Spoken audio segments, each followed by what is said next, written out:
बिस्मिल्लाहिर्रहमानिर्रहीम। ये स्पेशल हलवे की रेसिपी जो मैं आपके साथ आज शेयर करने जा रही हूँ, मैं ये मेरे अंकल बनाया करते थे जो अरब में रहते थे। तो एक दफ़ा आप ये हलवा बना लेंगे तो सभी को बहुत पसंद आएगा और हलवा कब ख़त्म हो जाएगा आपको पता भी नहीं चलेगा। तो सबसे पहले हम अंडा लेंगे, उसमें सूजी डालेंगे और दूध शामिल करेंगे और इन तीनों चीज़ों को हम अच्छे से मिक्स कर लेंगे।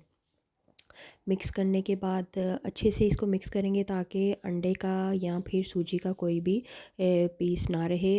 अच्छे से अंडा भी बीट हो जाए और सूजी भी अच्छे से मिक्स हो जाए और अच्छे से मिक्स करने के बाद इसको हम एक साइड पर रख देंगे। तो अब हम आते हैं अपने सेकंड स्टेप की तरफ।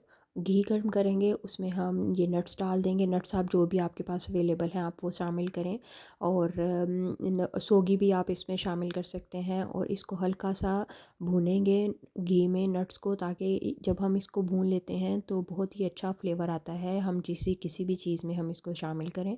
नट्स को सेपरेट निकाल लेंगे, चीनी शामिल करेंगे। चीनी मैंने ब्राउन शुगर इस्तेमाल कर रही हूँ, अगर आपके पास वाइट शुगर है आप वो भी इस्तेमाल कर सकते हैं। हल्की फ्लेम रखनी है और चीनी को तब तक हल्का इसी तरह हिलाते रहना है जब तक कि चीनी का दाना ख़त्म हो जाए और तेज़ आंच पे इसको नहीं करना। और जिस तरह आजकल किसी भी डिज़र्ट में कैरमलाइज़ शुगर इस्तेमाल की जाती है, तो इसी तरह इसको भी उसी प्रोसेस के थ्रू ही करेंगे।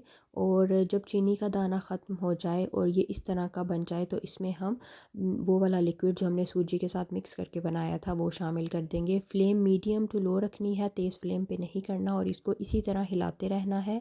और ये जो चीनी एकदम से इकट्ठी हो गई है ये आहिस्ता आहिस्ता मेल्ट हो जाएगी और इतना मज़ेदार टेस्ट का हलवा तैयार होगा कि मेन टेस्ट ही इसी से निकलेगा।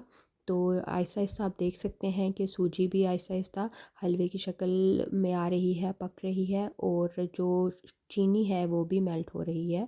और इसी तरह हमने हल्का हल्का इसको सारी साइडों से हिलाते रहना है और भूनते रहना है। इधर इस स्टेज पे हम इलायची पाउडर शामिल कर देंगे। अगर आपके पास साबुत इलायची है वो भी आप शामिल कर सकते हैं। मैं इलायची पाउडर शामिल कर रही हूँ और हलवा अच्छे से पक चुका है। मैं थोड़ा सा और दूध शामिल कर रही हूँ कि अगर कोई थोड़ी बहुत कसर है तो वो भी निकल जाए। और जब हम दोबारा से दूध डालकर इसमें शामिल करेंगे और इसकी इस तरह बुनाई करेंगे तो इसकी कंसिस्टेंसी भी बहुत अच्छी हो जाएगी और इतना नरम और मुलायम ये हलवा बनकर तैयार हो जाएगा कि आपको मज़ा आ जाएगा और मुंह में कब घुल जाए पता ही नहीं चलेगा। और इस हलवे की रेसिपी को आपने ज़रूर ट्राई करना है। और इस स्टेज पे हम इसमें नट्स शामिल कर देंगे। नट्स शामिल करने के बाद हम थोड़ा सा मिक्स करेंगे, थोड़े से नट्स हम सेपरेट भी रख लेंगे ऊपर गार्निश करने के लिए। और जब हलवा तेल छोड़ने लग जाए और बर्तन को छोड़ने लग जाए तो हम इसको डिश आउट करेंगे बर्तन में। हलवे को शामिल करने के बाद इसके ऊपर वही वाले नट्स शामिल कर देंगे जो हमने सेपरेट थोड़े से बचा कर रखे थे और लीजिए मज़ेदार हलवा तैयार। जिन्होंने अभी तक मेरे अकाउंट को सब्सक्राइब नहीं किया प्लीज़ मेरे अकाउंट को सब्सक्राइब करें, कमेंट करें, लाइक करें, शेयर करें। मिलते हैं एक और नई सादा और आसान रेसिपी के साथ। अल्लाह हाफ़िज़।